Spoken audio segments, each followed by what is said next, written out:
Did you know that in 1992, CoverGirl became the first major cosmetic company to sign a black model to an exclusive contract? Welcome to the Cosmetic Chronicles, the podcast where history meets beauty and tells the amazing stories behind some of the world's most notorious brands. I'm your host, Sarah Carvalho, and I'm a beauty journalist who has been obsessed with makeup since my first swipe of mascara.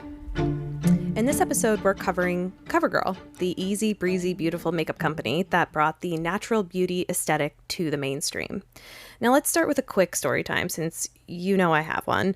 And my friend personally asked me to share this on this podcast, though it may only be funny to the two of us, but I'm going to go with it anyway. All right, so picture this. 2011, New York City bar, just two girls drinking on a weekday, trying to decompress from their workday making reality TV for the masses. Then a drunk, kind man comes up to me and expresses right in my face that I look just like Drew Barrymore. Now, I know this isn't a video podcast, but I'm going to mark it for the record. I do not look like Drew Barrymore. I have heard this other times in my life, which is really interesting, but I think it just is because we both have like slightly crooked, smaller mouths. And that's not a diss on either of us. It's just kind of sometimes the way we talk, our mouths are just a little crooked. But we don't look alike. Do you know what I mean? But this man was like dead set on making me say something to prove that I looked like Drew Barrymore talking, right? So he was like, "You look so much like Drew Barrymore. Quick, say Lash Blast Mascara."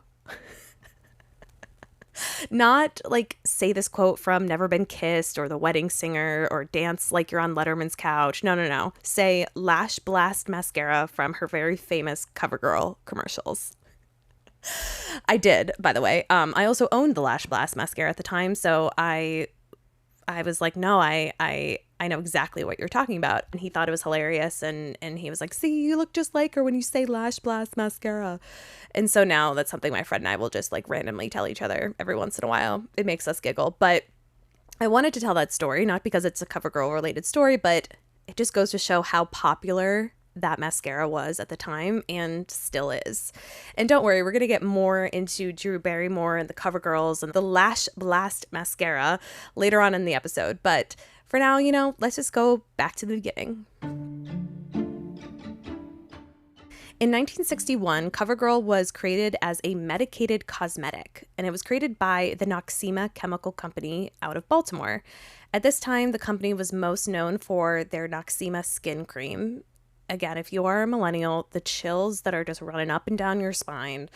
I most definitely used Noxema at an inappropriately young age in the 1990s. It has such a distinct smell and a burn that I don't think an 11-year-old needed, but this was the company that actually created CoverGirl. Now, according to this podcast's favorite site, Cosmetics and Skin, friend of the pod, CoverGirl was actually first created as a liquid makeup and a compressed powder. So there was only two products, and it was formulated with some of the medicinal compounds that were already used in Noxema, the skin cream specifically. So these were compounds like menthol, clove oil, and eucalyptus oil, along with other ingredients that I just can't pronounce, but they're known to help blemishes and acne-prone skin. And so because Noxema was creating a medicated cosmetic, they were able to claim that, quote, CoverGirl was really good for the skin and better than not using makeup at all, end quote. That is a claim. That is sure a claim. The brand first started advertising in early 1961, specifically to teenagers and young women through both magazine and television advertisements. And they actually did really well right out of the gate. And to the point where they eventually created a loose powder to add to the line just a few months after launching. So Noxema was already pretty popular, but they didn't really expect this first entrance into the cosmetics world, or the makeup world, I should say, to be so instant. But it actually was. I think the fact that they marketed it as a medicated cosmetic was very smart. So it's been rumored that the idea of creating a medicated cosmetics line actually came from someone named Mary Ayers.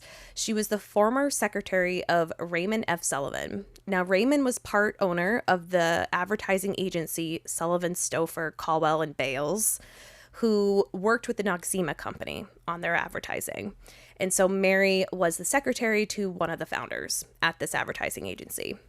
So according to Cosmetics and Skin, Mary had previously suggested increasing Noxema skin cream's market share by promoting it to women specifically as a medicated facial cleanser and water-soluble beauty cream. So kind of this like dual purpose product.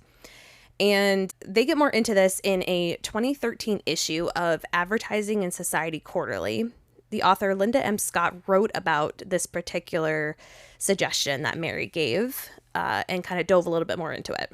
The most popular acne treatment for teens was a flesh-colored medicine called Clearasil. Sound familiar? A slightly opaque ointment that came in a tube and had a distinctive, rather unpleasant scent. Mary suggested to her client that Noxema also develop a medicated flesh-colored product. I'm really hating the flesh-colored. Mary suggested to her client that Noxema also develop a medicated flesh-colored product, but make it opaque enough to cover the skin like a makeup and produce a range of shades. The treatment would actually contain Noxema, which smelled more medicinal than most cosmetics, but had a more pleasant odor than most acne applications, end quote. Brilliant. Mary is brilliant. Others have suggested that it was actually Noxema's vice president of new product development, William Hunt, who came up with the initial proposal, but I think we all know it was Mary, right? We all know it was her.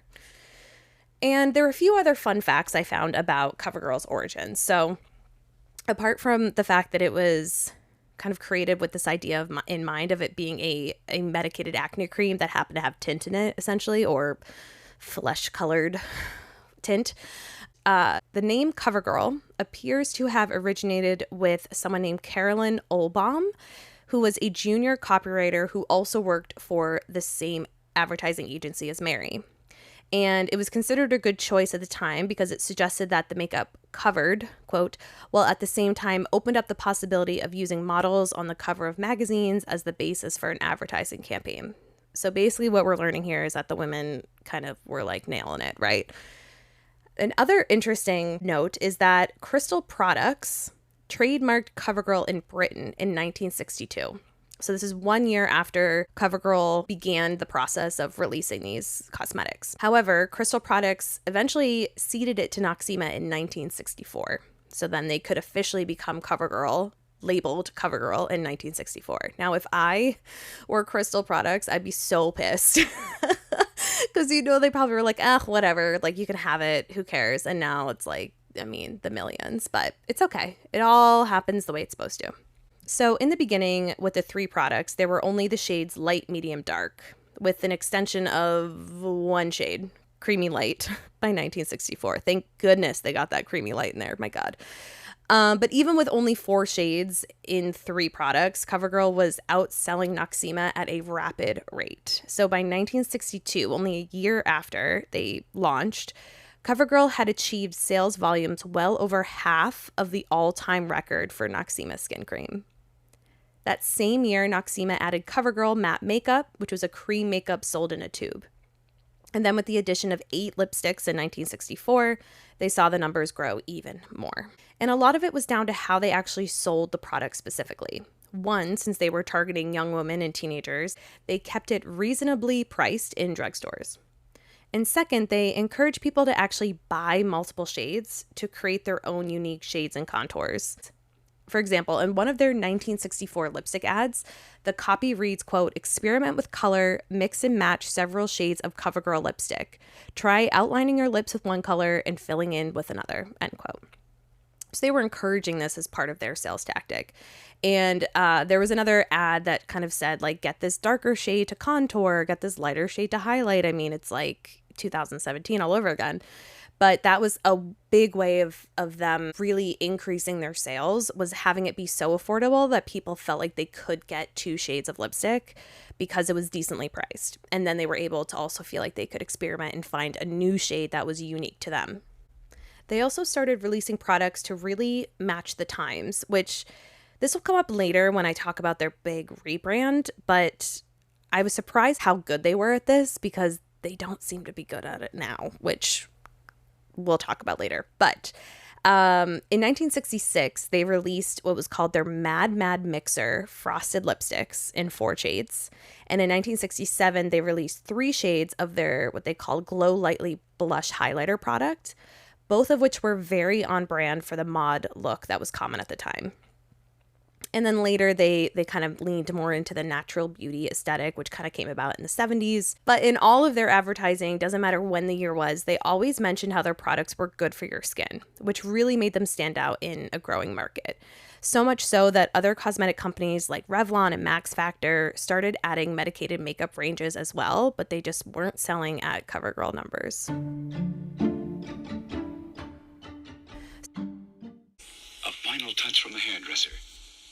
Got it. A last-minute look from the stylist. There. Let's take a reading.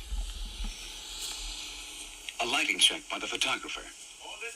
All for exciting Elaine Joins, CoverGirl, on this special beauty issue of Glamour magazine. Elaine's CoverGirl complexion looks so natural, you can't believe it's makeup. That's because she uses CoverGirl, the makeup that actually helps improve your complexion with famous Noxema medication. Fragrant CoverGirl liquid covers completely, yet looks so natural. And matching CoverGirl powder is antiseptic too. It fights germs on your puff. As Elaine knows, every touch-up helps prevent many skin problems. So for that naturally lovely CoverGirl complexion, get new CoverGirl medicated makeup by Noxema. Glamour that's good for your skin. In 1968, Noxema, now known as Noxel, which is how I will refer to it for the rest of the pod, began advertising CoverGirl as clean makeup. It's important to note that this is not clean beauty as we refer to it today. While CoverGirl was one of the first brands to use clean makeup as a slogan or as a concept, it was more focused on the look and feel of the makeup. So when we say clean beauty or clean makeup these days, we talk about the formulation or the transparency around ingredients or what the product doesn't have. But in those times, what they meant was that the makeup was fresh, lightweight, and wasn't heavy or cakey on the skin. So just something to keep in mind. In an ad from 1968, the copy read, quote, "It looks and feels like no other makeup at all. That's CoverGirl medicated makeup, the one professional CoverGirls have used for years. But because it goes on clean, stays on clean, we call it clean makeup. And unless you've tried it, you don't know how much good it can do, or how sheer it is, or how it never streaks or cakes. The look is clean, the feeling is clean. That's because CoverGirls has something no other makeup has, Noxema medication. Antiseptic action that fights germs, special moisturizers that help the skin stay smooth. It all adds up to makeup that's good for your skin, and that's quite a lot," end quote. In 1970, interestingly the same year that Max Factor launched its Pure Magic Super Sheer medicated makeup line, CoverGirl launched their Super Sheer cosmetics, which were better suited to that natural look of the 70s that I was talking about. Now, this actually surprised me because I thought they were always known for the kind of natural beauty aesthetic, but it actually didn't become popular in the mainstream or with CoverGirl until the 1970s. So this Super Sheer range started with 3 products: CoverGirl Super Sheer Liquid, the translucent powder, and the translucent blusher duo, which was a double panned blusher. The following year, they moved into eyes with their release of CoverGirl Eyes Makeup in 1971. And this included a line of 47 products that included mascaras, eyeshadows, and eye pencils. Now, I'm not going to list them all, but just imagine them with your brains. And officially in 1977, they released their Nail Slicks nail polishes. So now CoverGirl had products in each of the main categories of makeup: face, eyes, lips, and nails.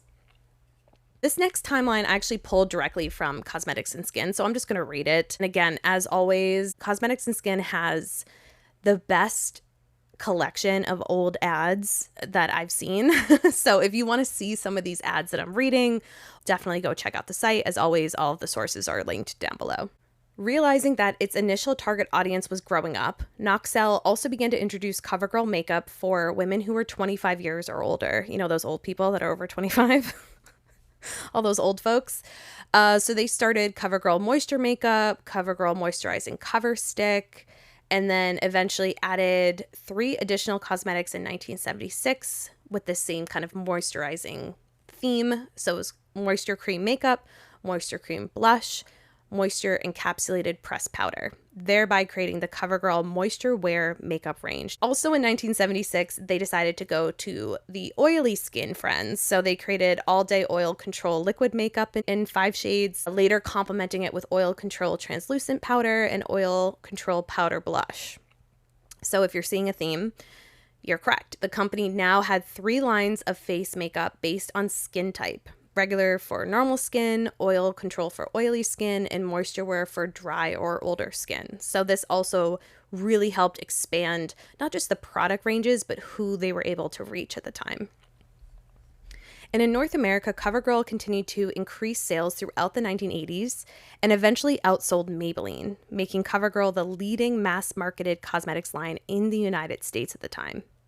So CoverGirl's amazing success attracted the attention of Procter & Gamble, which at the time did not have a makeup line in its lineup of products.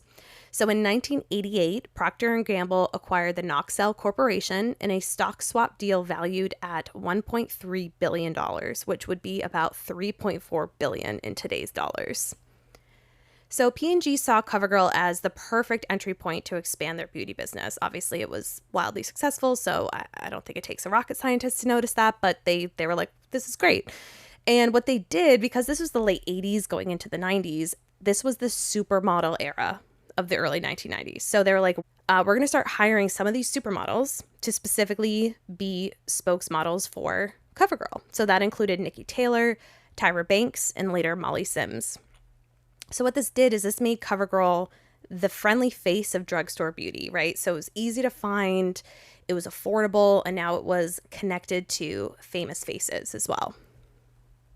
And then during the early 2000s, kind of the end of the supermodel era, they launched some absolute bangers when it comes to products. So the Lash Blast Mascara is still, I think, their number 1 seller. Their True Blend foundation, the Outlast lipsticks, let me know if that takes you back, and Simply Ageless with Olay. So they really leaned into anti-aging and innovative finishes at this time as well. CoverGirl stayed huge in the US, but had stiff competition from Maybelline and Revlon in the drugstore aisles. But then by the 2010s, the beauty industry really shifted dramatically. So indie brands like e.l.f. and NYX rose really quickly through the beginning of social media and YouTubers and influencer marketings, while at the same time, retailers like Sephora and Ulta really transformed how people shopped. So they were able to go into these retail stores like Sephora and Ulta and swatch products, test stuff out, experiment, whereas drugstores, you can't really do that, right? And so shoppers wanted prestige and affordable brands, and CoverGirl's kind of big box drugstore image started to feel dated. And at the same time, unfortunately, P&G didn't really reinvent the brand. They released great products, but they were solid, they were safe. And at the time, as we'll get into in just a few minutes, things were really starting to move forward at an aggressive pace. So in 2016, P&G decided to slim down its beauty and personal care portfolio and ended up selling CoverGirl along with Clairol, Max Factor, and Wella to Coty Inc. for around $12.5 billion.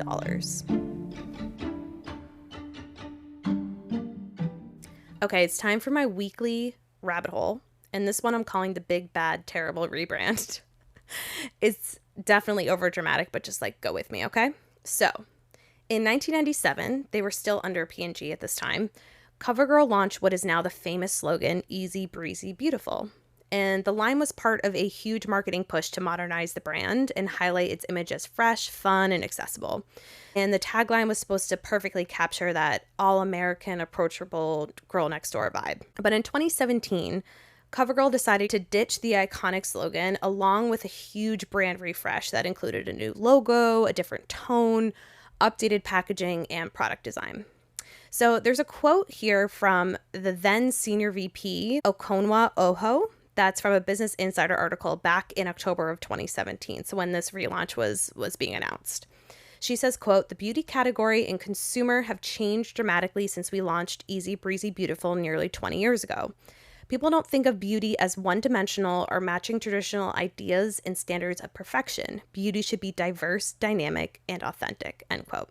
Now, this I agree with. Like this, I'm like, yeah, that makes total sense. I think the standards of what is beautiful has thankfully changed since the early days of cosmetics becoming more mainstream. There is more than one specific way to be beautiful or to wear makeup. So I'm with her on this, okay? Let's keep going.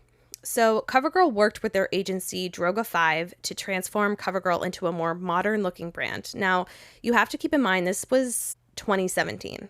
So the makeup was full beat, matte foundation, baking with powder, Kardashian contoured to the gods vibes, right? So it was peak Instagram and YouTube glam.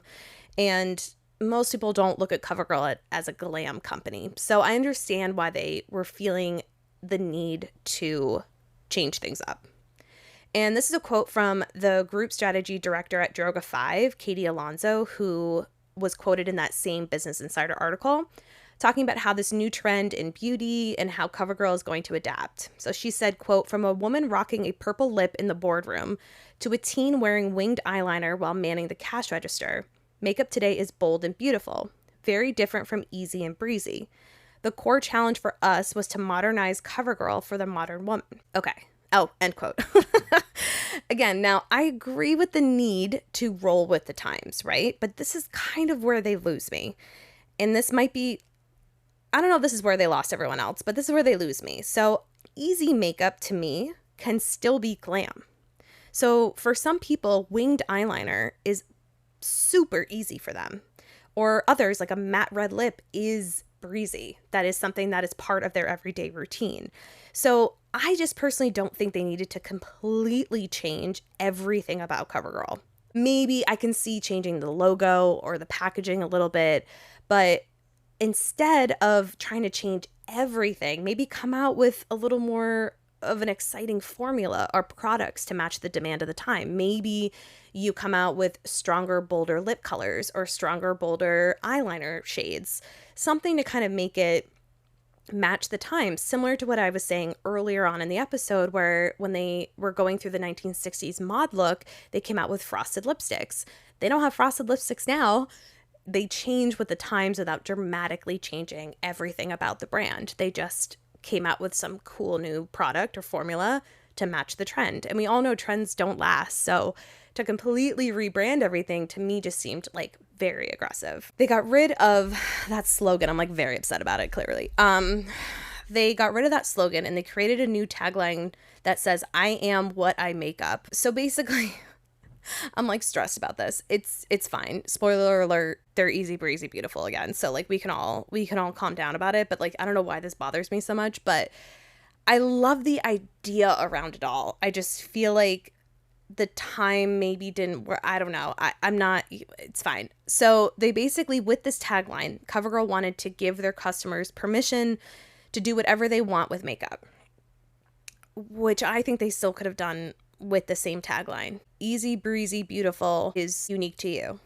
I don't know. Listen, I didn't go to school for advertising, okay? I went for the more stable and secure profession of film and television, so I don't claim to know how any of this works. I don't understand rebranding. I know that it's so much work. I can't pretend to like understand. But I feel like the issue they were having was that they were trying to compete with brands at the time that were leaning into the trends instead of just staying true to what they were, but coming out with more exciting formulas.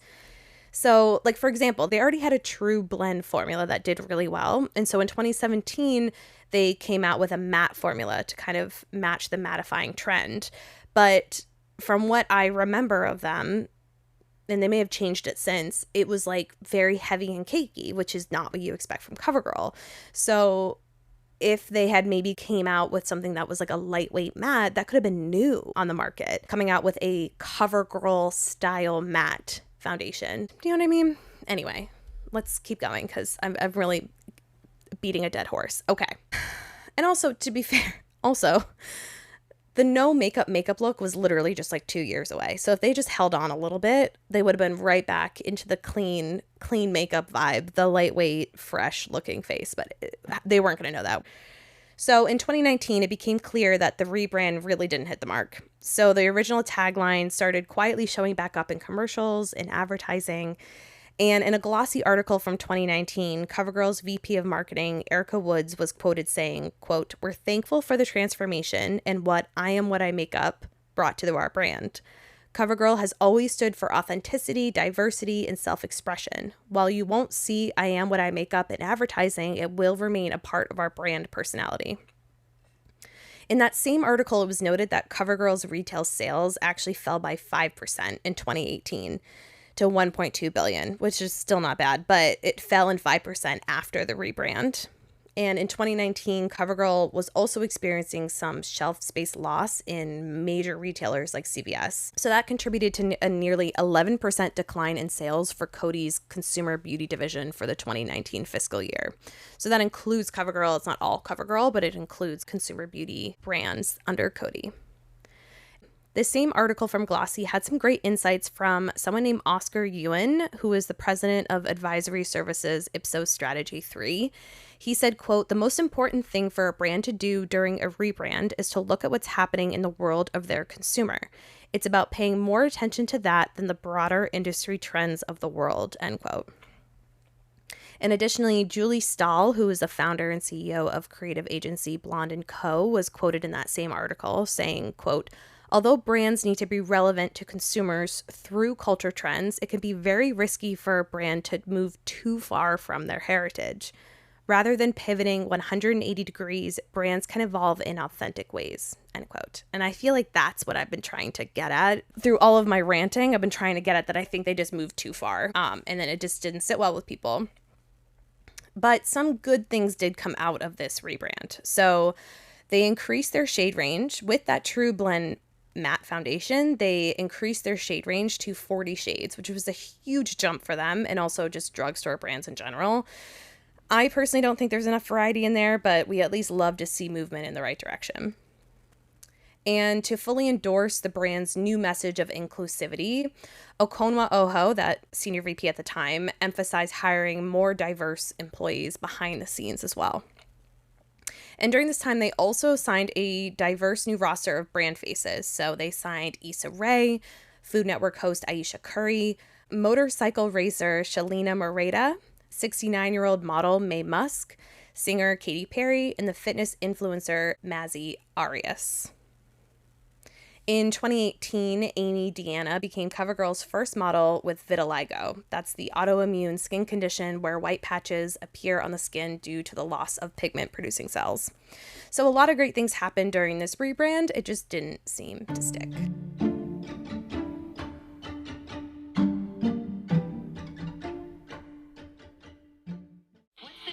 Mascara launch in recent history, it's Lash Blast for the biggest, boldest lashes of your life. This big brush doubles the size of lashes. 6 million women have doubled theirs. Try Lash Blast, only from Easy Breezy Beautiful CoverGirl.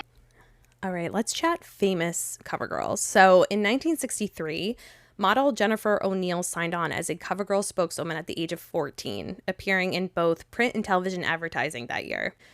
And then additionally, in the late 1960s, Sybil Shepherd was one of CoverGirl's earliest models, appearing in several print advertisements. And at the time, in contrast to the made-up-looking fashion models of the late 1960s, Sybil Shepherd kind of showed that fresh, wholesome look, which eventually would become that girl next door look that CoverGirl would later become associated with. In 1979, Cheryl Tiegs, often cited as America's first supermodel, was selected by the company to represent the brand by signing a 5-year, $1.5 million contract with them. This was at the time the highest paid contract ever offered to a model. Good for you, Cheryl. Sales of the line increased during 1985 due to an advertising campaign featuring supermodel Christy Brinkley. So Christy modeled for the company for 25 years, which was the longest running cosmetics contract of any model in history. Tyra Banks, Katy Perry, Brandy, Molly Sims, Faith Hill, Queen Latifah, Rihanna, Carrie Russell, Taylor Swift, and Drew Barrymore have all represented the cosmetics line. Here are some other prominent signings of our CoverGirls. So CoverGirl gave a $100,000 contract to the winners of America's Next Top Model for seasons 3 through 18. In early 2012, there was a famous CoverGirl commercial starring CoverGirls Sofia Vergara and Ellen DeGeneres. In August of 2012, Pink and Janelle Monáe were chosen as the newest spokeswoman for CoverGirl. In July 2014, Becky G became the face. In January 2016, Zendaya was announced as the newest CoverGirl. In October of 2016, then 17-year-old YouTuber James Charles was the first ever male spokesperson. And in 2019, Lily Reinhart signed on with CoverGirl. So the current CoverGirls include Queen Latifah, Nikki Taylor, and country queen Kelsey Ballerini. So let's chat products and current day CoverGirl. So we're going to go right into that Lash Blast mascara. I think it's still their #1 seller. It is truly a great mascara. I personally think there's no greater CoverGirl than Drew Barrymore, in my opinion, and she sold me this mascara immediately. It launched in 2007 and has been spun off into numerous other mascaras like Lash Blast Volume, Lash Blast Active, Lash Blast Cleantopia, you name it. So I still think that's an amazing, amazing mascara. The Outlast lip color, I completely forgot about this. I remember when these came out, it was such a big deal. They came with that 2-step system. So there was the color on one end and the clear balm on the other. And children who are gathered around this podcast, this was before the Kylie lip kits. Okay, there were no lip kits before this. So the Outlast lip color was the OG here. And a little fun fact, I bought one for my 8th grade semi because it was such a big deal. And it was a splurge for me. I cannot remember if it worked, but I just remember this moment when this came out. It was a cultural phenomenon. One of their other iconic products is their compact foundation. Good Lord, I think I had this in middle school. It smelled like Noxema, which now makes sense to me now that I've done this podcast. And it's still actually available to buy. I saw it not that long ago in the drugstore. I think the blue and white compact is the last remaining product with those original CoverGirl brand colors. I think when I was young, it was blue and white. Now it's black and white, but that compact is still rocking the blue and white. But yeah, no, that's still on the shelves, and it's an iconic piece. If you've seen it, and you'll remember it from childhood if you're old enough. All right, another iconic product for them is their clean foundation. Okay, I lied. I think this may have actually been one of my first foundations. I have vivid memories of pouring the foundation out of that triangle bottle onto my disposable white triangle sponge. We had a lot of triangles in the 2000s. What was that about? But anyway, it was a bestseller. I remember it was supposed to be good for your skin, and I had acne in middle school, so they sold me on that. Anyway, it's still a bestseller for them, and they just recently moved it into a tube packaging, so say goodbye to the triangle bottle if that was something you were looking forward to. And lastly, apparently I saw this recently on their website, but they have a clean, fresh, yummy gloss, and it just won an Allure Best of Beauty Award in 2024 for the best clear lip gloss. Now, that's actually really impressive, in my opinion, because there are so many clear lip glosses on the market, and it wasn't best drugstore lip gloss. It was best clear lip gloss. Like, I was very surprised, but I good for them, I'm excited for them. Current CoverGirl, I have to say their packaging it's not it. I don't know. It upsets me. It upsets all of my sensibilities. They don't match each other. There's nothing cohesive about it. And I'm not a packaging snob, and I know it's drugstore, but I feel like if you've picked up a Milani lip balm with that really incredible textured packaging, or their baked blush that just has like a really nice marbling effect with a nice dome top, like those are all drugstore as well, but they look cohesive. They look like they belong together. Whereas the CoverGirl products all have different colors. It feels cheap, and it's not that cheap. Like, considering it's really not. Like, it's cheaper, yes, but I feel like all of e.l.f.'s products, while they're not expensive feeling at all, they all look similar. I just feel like CoverGirl has like 8 different departments working on 8 different products, and I don't know, I want it to be better. I want it to be better. And I'm curious to try their formula again, because it's been a very long time since I held a CoverGirl product. Over on my Instagram at Glow and Flow by Sarah, I'm going to actually try on all of these iconic products. So spoiler alert, I bought them all, but I haven't put them on my face yet. So I'm going to do a first impression review reel over there and just see how these formulas perform, because I know I'm being a little harsh with them about just like not really coming up with anything innovative to meet expectations and just competition in the market. But I do want to try some of these iconic ones again and just see if they still are as iconic as they were back in 2007, 2009. But to know that the lip gloss won something makes me think it's only fair that I try them on, right? So definitely go over to my Instagram, follow me there, and we'll do a little deep dive on using these CoverGirl iconic products. So those were the Chronicles of CoverGirl. What do you think of the brand? Do you think that they are up for competition in the marketplace? Do you think that they're actually doing just fine? Are you going to go out and buy that lip gloss? Maybe you already have it in your bag. Leave me a comment. Let me know your thoughts. I'd love to hear them. Thanks for tuning in. Feel free to share this podcast with friends, anyone you think that might be interested in a little history of a makeup brand, and also share some of the brands you want to see covered on this podcast. I'll see you next time on the Cosmetic Chronicles.